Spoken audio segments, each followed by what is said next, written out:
Avoid these 7 selling mistakes. Thinking of listing your home? Don't make these common blunders that sellers often regret and wind up making less money because they don't follow this list.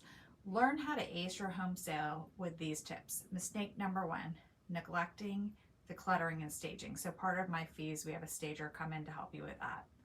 Mistake number 2, ignoring repairs and maintenance. Mistake number 3, overpricing your home. I've seen homes that were overpriced sell for less than they would if they had priced it right the first time. Mistake number 4, not being open to negotiations. Mistake number 5, failing to market your home effectively. That's why you hire me to do that for you. Mistake number 6, skimping on professional assistance. I've been doing this for 19 years and I've had a wide array of issues come up during transactions, and I can guide you in the right direction. Mistake number 7, skipping pre-sale inspections. Ready to sell your home like a pro? Contact me today for a free home selling consultation. I look forward to hearing from you.